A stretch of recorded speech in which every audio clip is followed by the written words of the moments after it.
온 땅이여 여호와께 즐거운 찬송을 부를지어다. 기쁨으로 여호와를 섬기며 노래하면서 그 앞에 나갈지어다. 여호와가 우리 하나님이신 줄 너희는 알지어다. 그는 우리를 지으시니요 우리는 그의 것이니 그의 백성이요 그의 기르시는 양이로다. 아멘.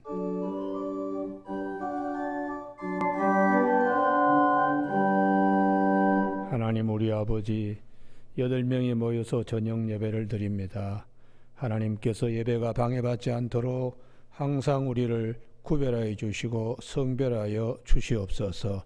예수님 이름으로 기도드립니다. 아멘.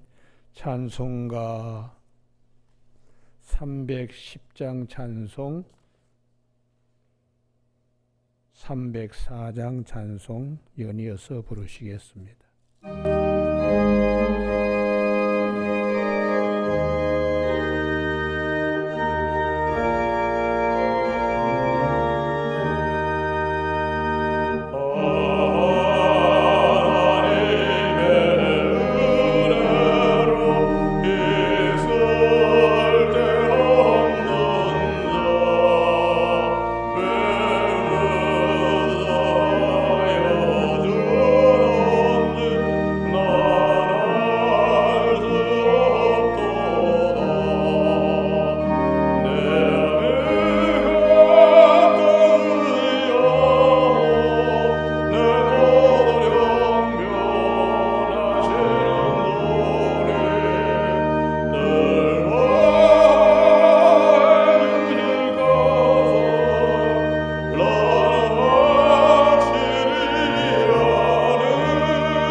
찬송 한 장 더 부르시고 말씀 나누겠습니다.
저 하늘 높이 쌓아도 채우지 못하네. 하나님 가진 사랑은 정량만 오래 영원히 변치 않는 사랑 성도여 삼년하세.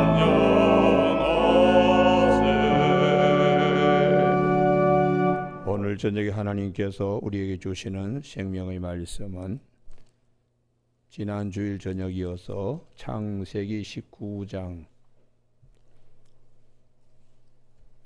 30절에서 38절까지 한 절씩 교독하시겠습니다. 창세기 19장 30절 롯이 수알에 거주하기를 두려워하여 두 딸과 함께 수알에서 나와 산에 올라가 거주하되 그 두 딸과 함께 굴에 거주하였더니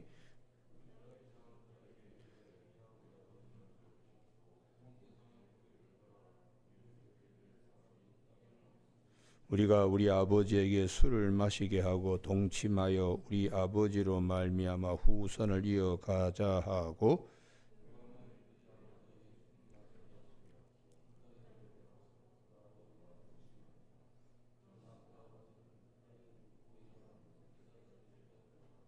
이튿날 큰딸이 작은딸에게 이르되 어젯밤에는 내가 우리 아버지와 동침하였으니 오늘 밤에도 우리가 아버지에게 술을 마시게 하고 내가 들어가 동침하고 우리가 아버지로 말미암아 후손을 이어가자 하고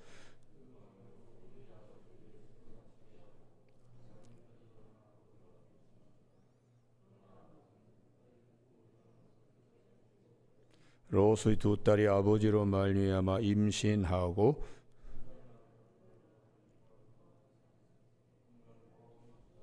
같이 읽습니다.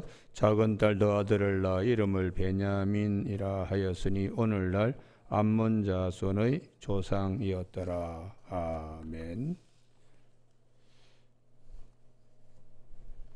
성경은 죄와 사망에 대하여 심판이 있다. 또한 소돔과 고모라가 멸망을 당할 때에 조카 롯의 가정이 구원을 받는 은혜가 있다. 오늘 본문 말씀은 소돔과 고모라의 심판에서 살아남은 롯과 그 딸들에 대한 말씀입니다.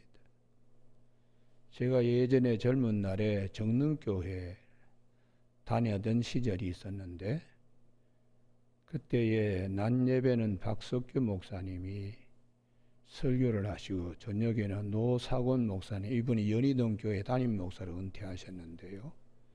참 훌륭한 목사님들이었습니다. 그런데 그 박석규 목사님이 창세기 19장 오늘 본문을 두고 목사로서는 참 설교하기가 참 싫은 본문이다.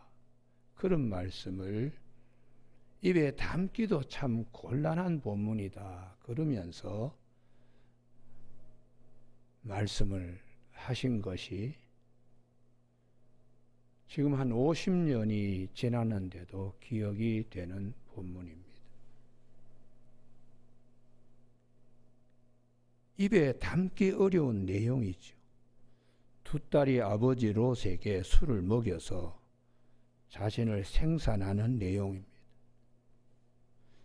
이후에 이렇게 생산된 자식들 모압과 암몬 족속에 대해서 신명기 23장 3절에서 여호와의 총회에 영원토록 들어오지 못한다. 이렇게 낳은 자식들은 하나님의 백성이 절대로 될 수 없다. 이게 신명기 23장 3절의 말씀입니다. 사생자는 10대 지나면 여호와의 총회에 들어올 수 있는, 그러나 이 모압과 암몬 족속은 영원히 못 들어온다. 이렇게 신명기 23장 3절에서 말씀하고 있습니다. 근친 상간에 대한 엄중한 심판을 신명기 23장에서 말씀하고 있어요. 그런데 단순하게 근친 상간이 아니라 소돔과 고모라 유황불로 심판받은 거기에서 구원받은 이자들이 구원의 은혜를 저버린 자, 실망스러운 부분을 말씀해 주고 있습니다. 오늘 본문을 대하면서 소돔과 고모라 유황불로 죽은 자들, 그들은 남자가 남자를 상간해서 그걸 구경하겠다고 으르르 모여 성적 이상한 하여튼 행동의 쾌락을 삼는 자들에 대한 하나님의 심판, 그런 심판에서 구원받은 롯과 그 두 딸이 거기에 못지않게 여전히 근친상간이라고 하는 죄에 빠졌으니까 죽은 자나 산 자, 살았다고 더 죽은 자보다 낫지 않다는 것을 말씀하세요. 죽은 자는 죄로 인해서 죽었지만 살아남은 자는 이런 죄를 저지르는데도 구원의 은혜를 잊게 된 것은 전적으로 아브라함의 중보 기도 때문입니다.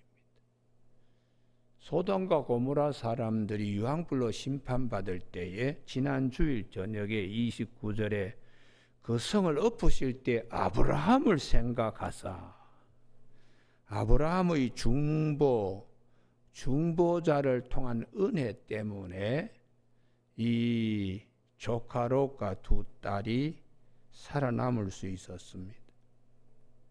그러니까 중보자의 은혜가 없더라면 살아남을 수가 없는 그런 존재들입니다. 또 하나는 성경이 살아남았더라도 여전히 죄성은 치워지지 아니한다. 죽은 소돔과 고모라 사람들의 죄나 살아남아 있는 아브라함의 중보 기도에 의해서 중보자의 은혜로 살아남은 롯과 그 두 딸의 기본적인 죄성은 무화되지 아니한다. 그래서 우리가 구원을 받는다는 것은 내가 죄가 없어서 구원받는 것이 아니라 중보자의 은혜로 죄성이 여전히 남아있지만은 중보자의 은혜로 구원받는 것임을 성경은 말씀하세요. 그래서 이 사도 바울이 중보자의 은혜에 대하여 로마서 7장과 로마서 3장 이런 데서 굉장히 강조합니다. 중보자 없이도 우리는 구원의 은혜를 입을 수 있다. 이게 바리새인의 자기의입니다. 내가 율법을 잘 지킬 수만 있으면 구원받을 수 있다. 중보자 필요 없다는 거죠.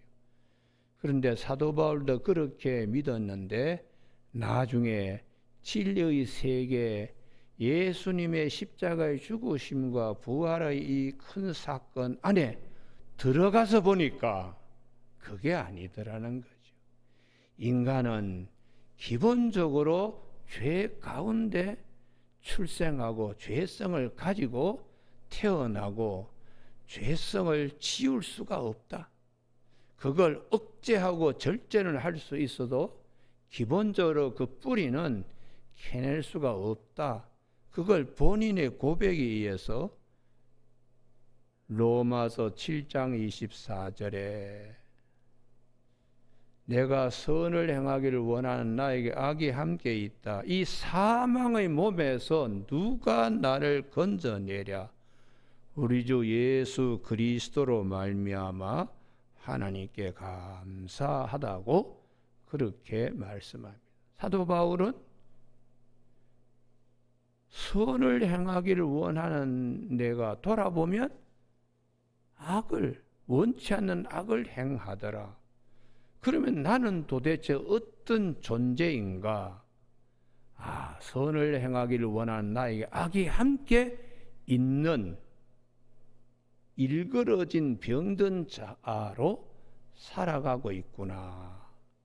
그러면 이런 병든 자, 하나님의 형상과 모양이 일그러져 있는 내가 어떻게 구원받을 수 있는가? 예수 그리스도의 은혜로 구원받을 수 있다. 죄가 없어서가 아니라 주님의 은혜로 덮어서 죄가 있지만은 죄 없는 자로 여김을 받을 수 있는 이 은혜에 대하여 사도 바울은 우리 주 예수 그리스도께 감사한다고 중보자의 은혜로 죄 사함을 입을 수가 있다. 그래서 우리는 여전히 죄성을 가지고 있기 때문에 불의의 무기로 죄에게 자신을 드리지 않도록 깨어 있어야 한다. 죽었다가 죽은 자 가운데서 다시 살아나신 예수님처럼 자신을 하나님께 의의 무기로 드리도록 노력하고 힘쓰고 경건의 훈련을 쌓아가야 된다고 사도 바울은 말씀하고 있습니다. 그래서 갈라디아 5장 16절에 성령을 따라 행하라. 육체의 욕심을 이루지 아니한다. 이렇게 교회에 가르쳐주고 있습니다. 우리는 그래서 사도 바울이 모든 사람은 다 죄인입니다. 그래서 하나님의 영광에 이르지 못합니다. 그리스도 예수 안에 있는 속량으로 말미암아 하나님의 은혜로 값없이 의롭다 하심을 여긴 바 된 자라는 거예요. 그러니까 우리가 죄가 없는 게 아니라 죄를 가지고 있지만 주님의 은혜로 그냥 가리워지는 것이에요. 가리워지는. 그래서 중보자가 절대로 필요하다는 것입니다. 다시 한번 우리가 정리하면 오늘 본문을 통하여 모든 사람은 다 죄인이다. 유황불 심판을 받아서 죽은 자나 살아남은 조카 롯과 그 두 딸이나 다 죄인이다. 그래서 사도 바울은 로마서 3장 10절에 죄의 의인은 없나니 하나도 없다.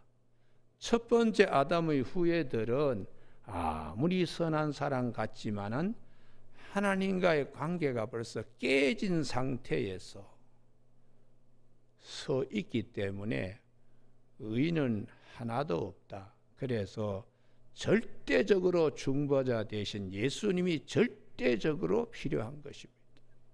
여러분 오늘 저녁에 이 죄가 지니는 힘이 얼마나 큰 것인가를 우리는 알아야 됩니다. 그 유황불 심판에서 구원받았는데도 아버지에게 술 먹여가지고 큰딸 작은딸이 아기를 생산할 정도로 죄는 우리를 부리고 있습니다. 그래서 이 죄에 대하여 내가 기본적으로 뭘 이렇게 뿌리 뽑겠다. 그건 인간의 육신의 장막에서 벗어나지 않는 이상은 절대로 뿌리 뽑을 수가 없어요. 그래서 우리가 아이고 그렇게 선한 사람이 어떻게 그런 일을 하냐. 인간을 잘못 알아서 그렇습니다. 우리가 그래서 롯과 그 두 딸이 유황불로 심판받은 자보다 더 낫지 아니하다. 이걸 주님께서 반복적으로 또 말씀하세요. 여기는 꼭 찾으시기 바랍니다. 누가복음 13장, 신약성경 누가복음 13장에 어떤 사건이 있는가. 사람들이 와서 빌라도가 갈릴리 사람들을 갖다가 살해해서 그 피가 제물에 튀겨가지고 제사에 이렇게 됐습니다. 그때 주님께서 아니 그 미친놈 아니야? 빌라도 총독이 어떻게 사람들을 살해해가지고 그 피로 제사를 드려? 이렇게 하셔야 되는데 주님은 전혀 다른 말씀을 하세요. 갈릴리 너희들이 말하는 너희보다 죄가 더 많아서 그 사람들이 죽은 줄 아느냐? 죽은 사람이나 지금 살아서 말하는 나에게나 너희들 모두 다 죄인이다. 그 말씀을 누가복음 13장 2절에 너희는 이 갈릴리 사람들이 이같이 해 받음으로 다른 모든 갈릴리 사람보다 죄가 더 있는 줄 아느냐? 죽은 자 살아남은 자 다 똑같이 죄인인 걸 알아야 된다. 그러면서 당시에 큰 이슈가 되었던 실로암 망대가 무너져 가지고 참 재수없게 18명이 희생되었습니다. 그거 보고 사람들이 얼마나 죄가 많으면은 망대 무너져 가지고 죽은 사람들 뭐 이렇게 얘기를 하는데 그것을 주님은 이렇게 말씀합니다. 4절에 실로암에서 망대가 무너져 치어 죽은 18사람이 예루살렘에 거한 다른 사람보다 살아남은 사람보다 죄가 더 있는 줄 아느냐? 똑같아. 이렇게 주님이 말씀하셨어요.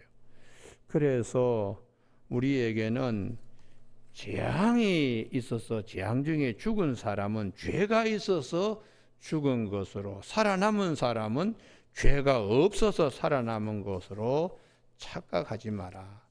죽은 자들, 살아남은 자들 다 죄인이다. 그냥 살아남은 것은 은혜로 살아남아 있다고 생각해라.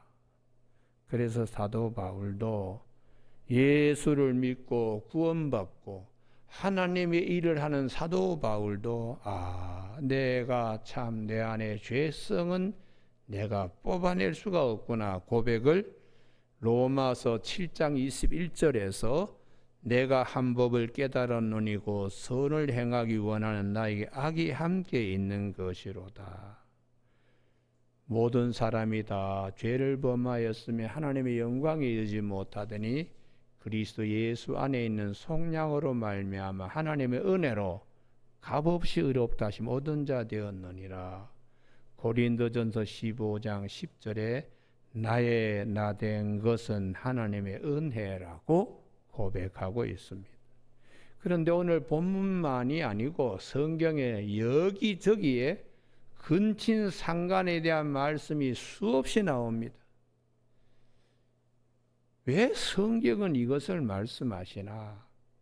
사람은 달라도 하나님은 이런 케이스, 저런 케이스, 저런 케이스, 또 다른 케이스를 통하여 끊임없이 너희들은 죄인이야, 죄인이야, 죄인이라고 이거를 근친상간의 사건으로 계속 말씀하시는 거예요.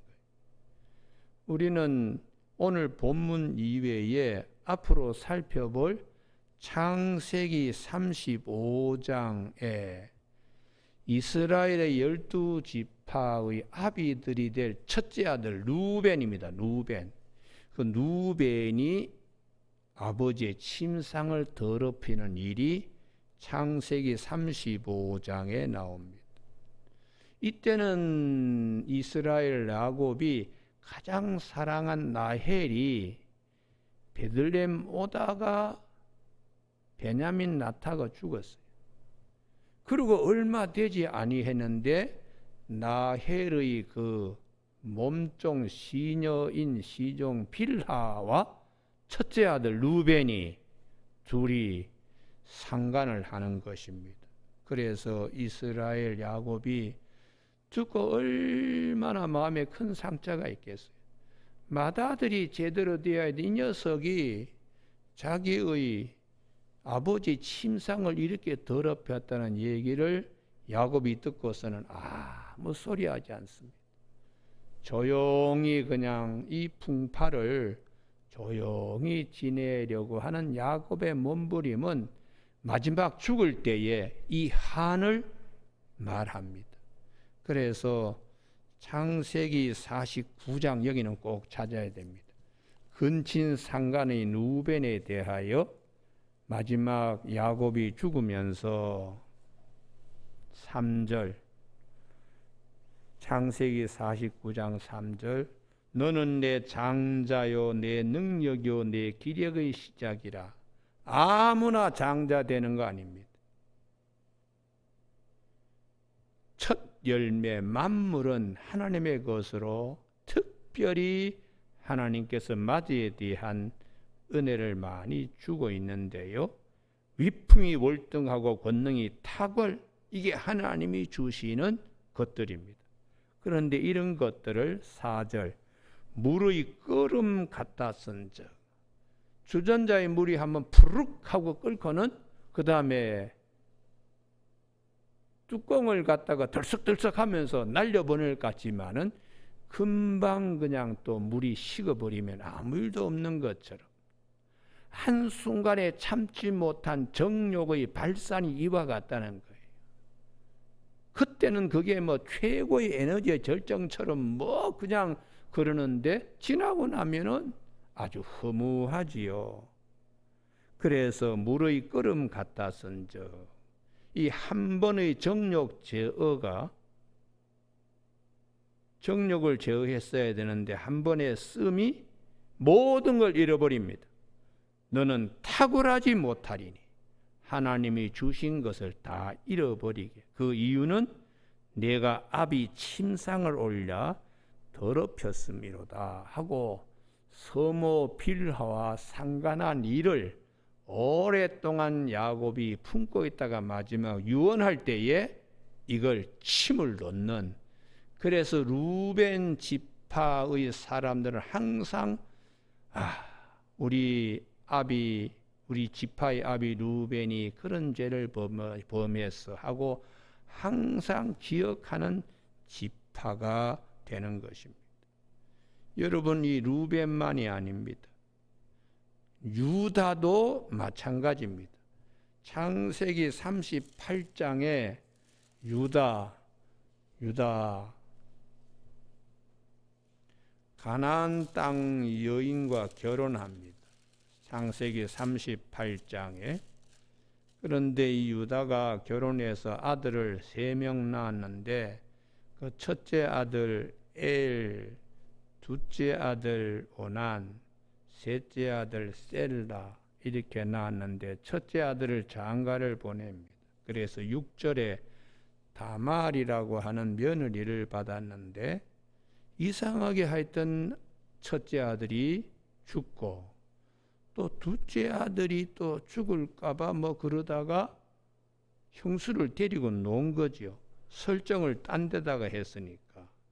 그래서 형이 씨를 남기지 않으면 동생이 들어가 씨를 심겨줘서 형의 대를 이어가게 하는 계대법이 있는데 그것을 이제 오난이 아이고 씨 심어봤자 내 자식 내 새끼도 아니고 재산도 오지 않는데 하고 땅바닥에다가 설정했을 때 하나님 보실 때 악하다는 거죠. 왜요? 형수를 가지고 놀았으니까. 그래서 유다가 아이고 이 막내 셀라도 괜히 죽겠다 해서 며느리 보고 야 친정집에 가라 이렇게 쫓아버리고 말았어요. 그런데 12절 유다 속에 있는 죄성이 슬금슬금 기어 나옵니다. 아내가 죽었습니다. 그러니까 속에 죄성이 스물스물 기어 나왔는데 양털 깎는 날, 그라는 아주 잔치날이에요. 지나가던 나그네도 뭐 그냥 음식 대접하는데 방심하게 됩니다. 그래서 그 틈에 다말은 어떻게 해서든지 하나님의 집안 식구가 되고자 길가에 서 있었을 때에 17절 유다가 치근치근거립니다. 염소 새끼 줄 테니까 상관하자고, 염소 새끼 낳으면 주겠다고. 그래서 이 다말이 염소 새끼 낳기 전에 담보물로 뭘 제공하겠습니까? 했더니 이 도장 끈 손에 있는 지팡이 3가지를 담보로 해서 상관을 하고 나중에 염소 새끼가 나왔을 때에 친구 통해서 염소 새끼를 갖다 주고 도장과 끈과 지팡이를 찾아오게 하려고 했더니 그 동네에 그런 창기는 없다는 거예요. 그런데 갑자기 들려오는 소리가 야 너희 며느리가 말이야 친정집에 가서 아기를 가졌대. 이 소문이 유다 귀에 들렸어요. 유다가 아주 흥분합니다. 불에 살라버리겠다고. 24절. 석 달 후 어떤 사람이 유다에게 이 얘기하는 거예요. 행음해서 임신했다는 유다가 그를 끌어내어 불사르리라. 자기의 잘못, 자기의 그렇게 한 것은 전혀 생각지 못해요. 이게 자기로 말미암아 일어난 일인데 자기는 전혀 이런 죄와는 상관없는, 행음하는 죄와는 상관없는 채 착각하고 있는 것이죠. 그래서 여인이 끌려나갈 때에 임신한 아이의 아버지는 이런 사람입니다 하고 25절에 도장과 끈과 지팡이, 이게 3번씩 증거가 되지요. 도장도 증거하고 끈도 증거하고 삼중적인 증거입니다. 당신이 죄인이요 죄인이요 죄인이요 라는 삼중적인 증거가 25절에 끈과 지팡이와 도장입니다. 여기에 유다가 꼬꾸라지는 거지요. 그는 나보다 옳도다. 이게 회개의 자리입니다. 회개. 유다에게는 회개가 있었어요. 그래서 죄인이지만은 죄로부터 자기의 죄를 인정하고 돌아서는 것을 하나님은 중하게 보시는 것입니다. 그래서 루벤하고 유다의 차이점은 그 점입니다. 여러분, 그래서 그 다음 말씀이 다시는 그를 가까이 하지 아니하였더라. 이 부분이 회개는 다시 반복하지 않는다. 죄를 반복하지 않는다. 이걸 성경이 말씀해 주고 있습니다. 그 12지파의 아비가 될 야곱의 자식들 속에서도 이런 근친상간의 일들이 일어났다. 아브라함의, 이삭의, 야곱의, 하나님의 약속된 백성들 속에서 이런 죄성이 그냥 살아있다는 것이죠. 훌쩍 뛰어서 다윗은 어떻게 했는가? 다윗도 예외가 아니다. 다윗은 사무엘하 11장에 변경에서는 전쟁이 지금 치러지고 있는데 자기는 대궐에서 저녁에, 원래는 저녁에 해가 지면 남의 뜰을 보지 않는 것이 관습입니다. 그런데 다윗이 남의 뜰을 지붕 위에 올라가서 보다가 이제 죄성이 슬금슬금 기어 나오는 것이죠. 그래서 모욕하는 여인을 데려오게 했는데 알아보니까 자기의 비서실장 아히도벨의 손녀요. 그리고 현재 전투에 참가하고 있는 엘리암 장수의 딸입니다.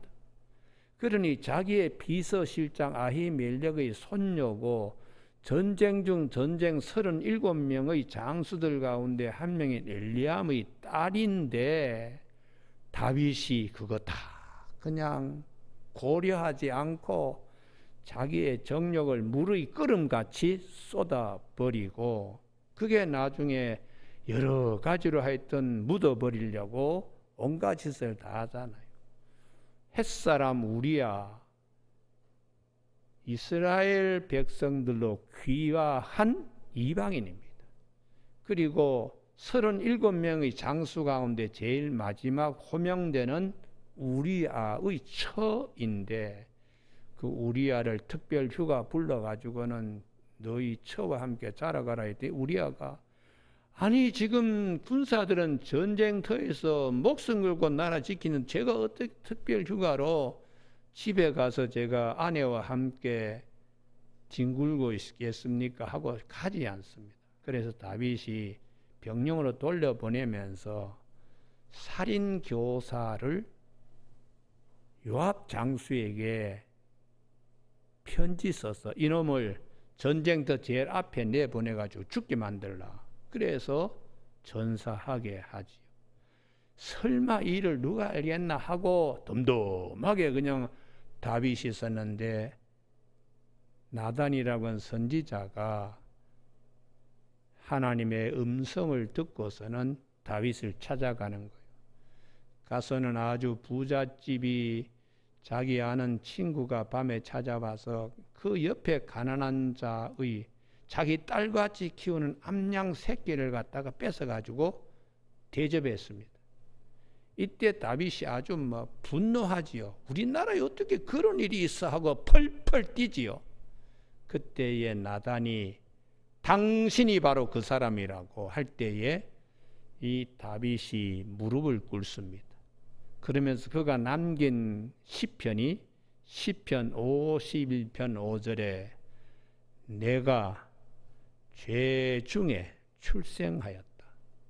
어머니가 죄 가운데 나를 잉태한 존재라는 것을 다윗이 고백하게 되는 것이죠. 다윗만 그런가? 다윗 집안의 자식들도 근친상간에서 이 간음죄에 대하여 벗어나지 못했어요. 여러 명의 공주와 왕자들이 있으니까 그 중에 암논이라고 하는 이런 이제 왕자가 배다른 누이 다마를 그렇게 막 성폭행하려고 안달이 났습니다.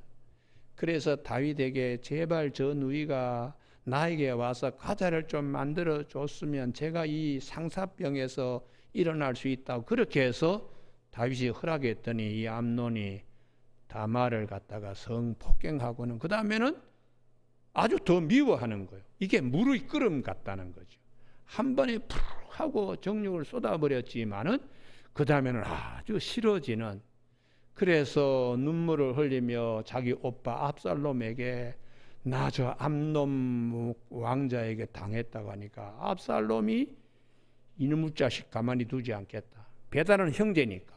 그리고 2년을 참았다가 암논을 살해하고 맙니다. 그리고 도망가서 3년이 지난 후에 다윗의 은혜로, 다윗이 베풀어 준 은혜로 궁궐에 이제 돌아오게 되는데요. 그래서 용서받은 이 압살롬이 서서히 백성들의 마음을 도적질하더니 반란을 일으켜서 아니 자기 여동생 다말이 암논에게 성폭행 당한 것에 격분해서 암논을 죽인 그 압살롬이 다윗 임금을 몰아내고 똑같은 일을 합니다. 여러분 여기를 한번 꼭 찾으시기 바랍니다. 사무엘하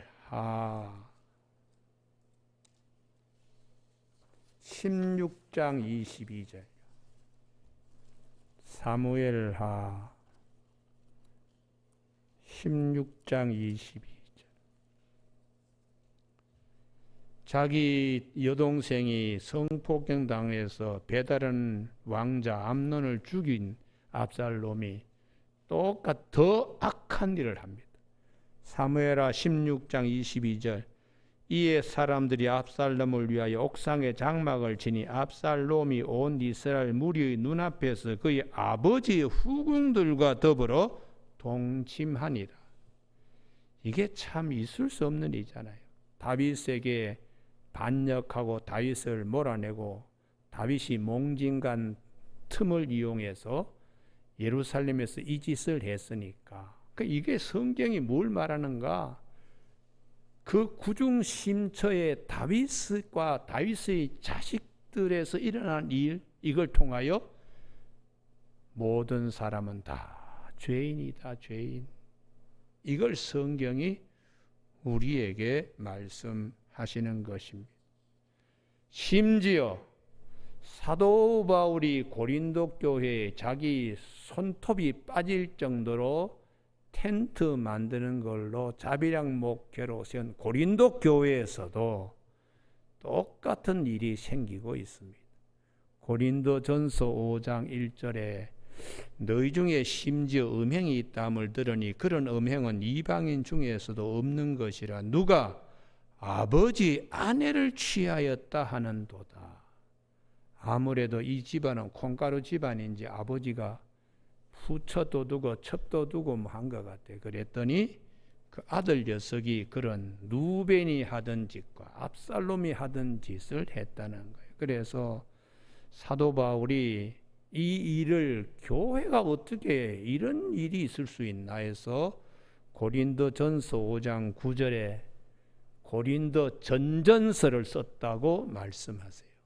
내가 너희에게 쓴 편지에 음행하는 자들을 사귀지 말라. 교회에 그런 일이 있으면 당장 어떻게 해야지 아무 일이 없는 것처럼 이제 슬슬 덮어나가고, 또 그런 걸 문제 삼으면 아이고 뭐 이 우리 고린도에서 흔히 있는 일이죠. 이렇게 이게 말이 되는 일이냐, 이렇게 사도 바울이 아주 교회에 대하여 편지도 쓰고 건너가서 가만히 두지 않겠다고 이렇게 할 정도로 고린도 교회도 그런 일이 있어요. 그러면 성경의 쭉 전반적인 흐름을 볼 때에 우리 안에는 가장 깊이 자리 잡고 있는 뭐 살인이나 도적질 이런 건 안 하더라도 음행이라고 하는 아주 기본적인 원초적인, 그래서 프로이드를 이걸 갖다가 이드라고 그렇게 표현했습니다. 그래서 이런 죄성을 가지고 있다는 것을 기억해야 되는데, 그러면은 신명기 23장 3절에 모압과 암몬 족속은 영원히 여호와의 총에 들어오지 못하면 이들은 영원히 지옥불로 가는가? 여기에 답이 있습니다. 그게 룻기가 답을 해주는 겁니다. 구원의 길은, 이런 자에게 구원의 길은 없는가? 죄 문제를 근본적으로 해결하지 못한 우리에게 구원은 받는 길은 없는가? 그것이 룻기가 대답하고 있어요. 룻기가 그러면 무엇으로? 믿음으로 그 은혜에 나아갈 수가 있다. 이게 룻기의 가르침입니다. 그래서 우리가 룻기는 뭐 잘 아시겠습니다만은 나오미의 가정에 남편과 아들이 거기 가서 죽고, 이제 나오미가 흉년이 다 끝나서 고향 땅 베들레헴에 하나님이 다시 풍년을 주셨다는 소식을 듣고서는 이제 돌아오는데 새 과수입니다. 나오미와 두 며느리 다 과부가 되어서 젊은 과부, 늙은 과부 하여튼 세 사람이 길을 오는 데에 나오미가 그럽니다. 아직 며느리들, 너희들은 나이가 아직 젊다. 가서 재혼해라. 너희 동족 좋은 남자 만나서 재혼해라 할 때 오르바는 기회라고 생각하여 어머니한테 이별의 키스를 하고, 룻은 뭐라 그랬는가? 아닙니다. 어머님의 백성이 나의 백성이고 어머님의 하나님이 나의 하나님이고, 어머니가 가는 곳에 나도 가고 어머니가 눕는 곳에 나도 눕고 어머니가 죽는 곳에 나도 죽겠습니다. 이렇게 하며 나오미를 붙들고 오는 거예요. 이 오는 길이 어디로 오는가? 베들레헴을 향하여 오니까 베들레헴, 생명의 떡이라고 하는 그 동네, 생명의 떡으로 오실 예수님을 바라보며 오는 길이 되는 것입니다. 그래서 그 땅에 와서 새 신랑을 만나죠. 보아스라고 하는 가장 가까운 친족.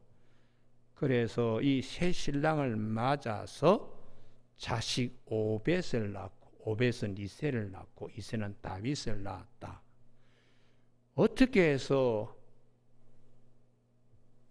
예수님의 족보에 기록되는 마태복음 1장에 농명될 수 있는가? 구원의 이 큰 은혜 앞에 예수님 생명의 떡으로 오시는 베들레헴을 향한 루스의 믿음입니다. 믿음. 그래서 우리가 구원받을 수 없는 자들, 그들이 어떻게 구원받을 수 있는 은혜에 이를 수 있는가? 오직 믿음으로. 할렐루야. 이게 이제 오늘 창세기 19장의 말씀과 신명기 23장 3절과 룻기를 통하여 하나님이 우리에게 말씀하신 것이에요. 그래서 보아스를 만나게 한 것처럼 우리로 하여금 새 신랑 되시는 예수 그리스도를 만남으로 우리는 구원의 반열에 설 수 있다는 것이. 그래서 구약 성경에 여리고 성에 엘리사를 보내주신 것은 그 저주받은 땅입니다. 여호수아가 여리고를 다시 재건하면은 맏아들과 막내가 죽는다 했는데 이 아합 시대 때에 베델의 사람 히엘이 그렇게 밀어붙였다가 맏아들 아비람과 말째 아들 수굽이 죽는 일이 있었어요.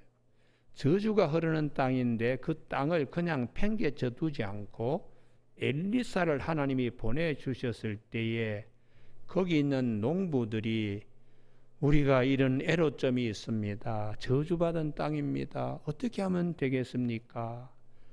그때 엘리사가 물의 근원에 나가서 소금을 뿌리면서 여호와의 말씀이 이 물을 고쳤다.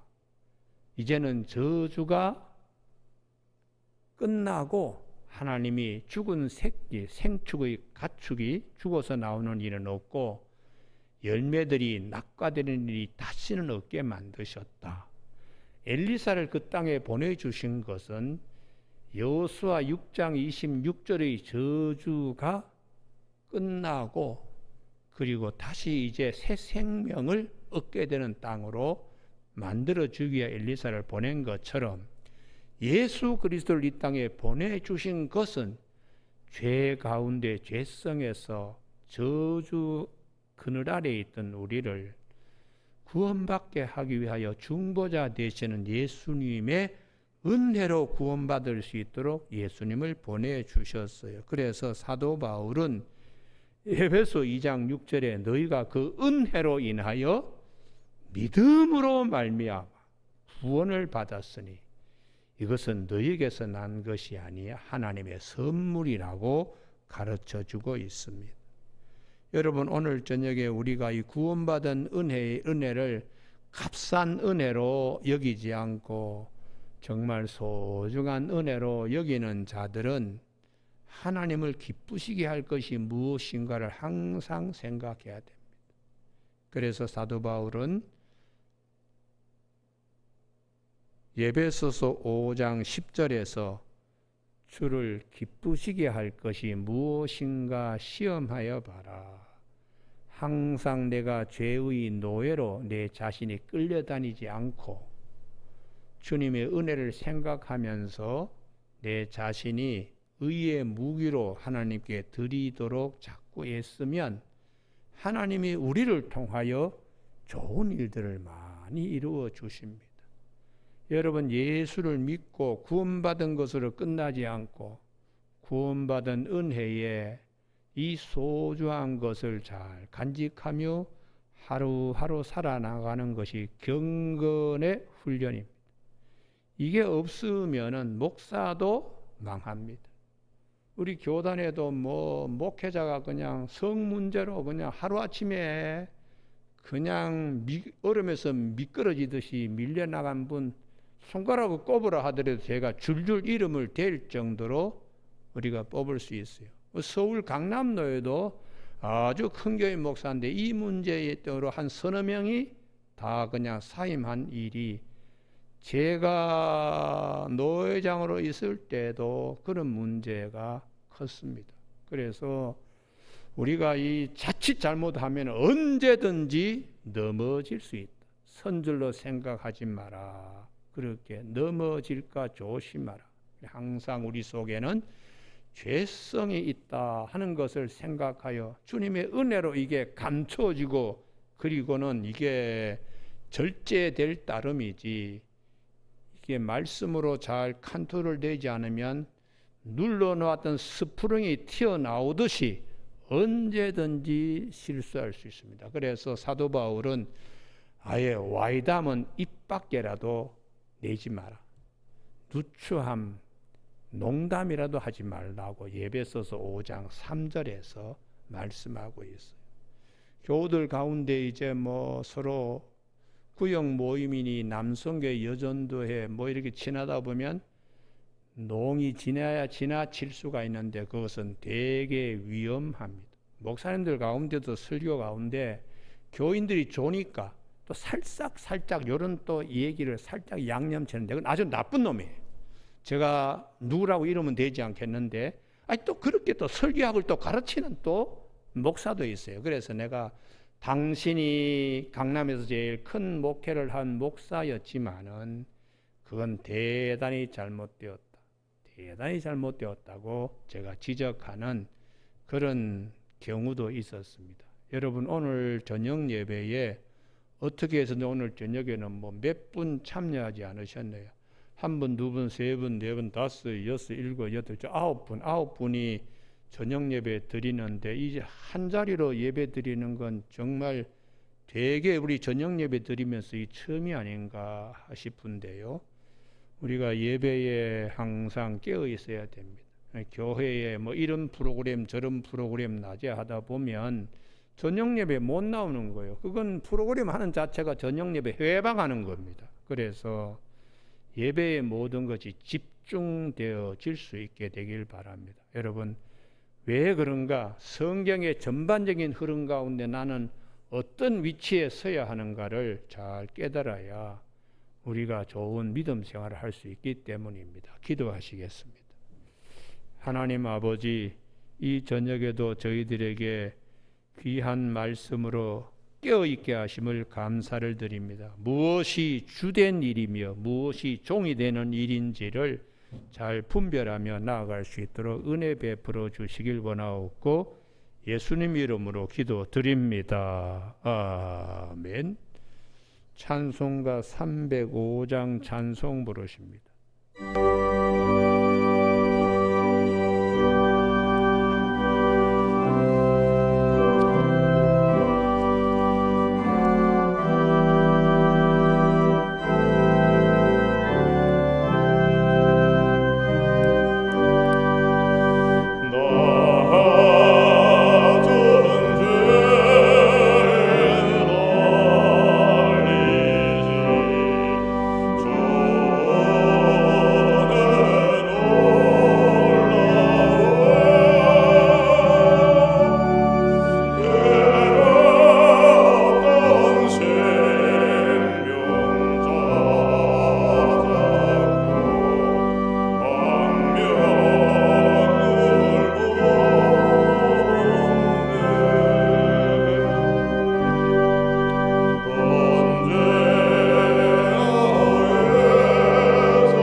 지금은 우리 구주 예수 그리스도의 구원의 은혜와 하나님 아버지의 지극하신 사랑하심과 성령님의 인도, 감동, 감화, 가르치심, 오늘 이 저녁에 참석한 모든 사랑하는 교우들 영혼과 심령 위에 지금부터 영원까지 함께 계시기를 간절히 축원하옵나이다. 아멘.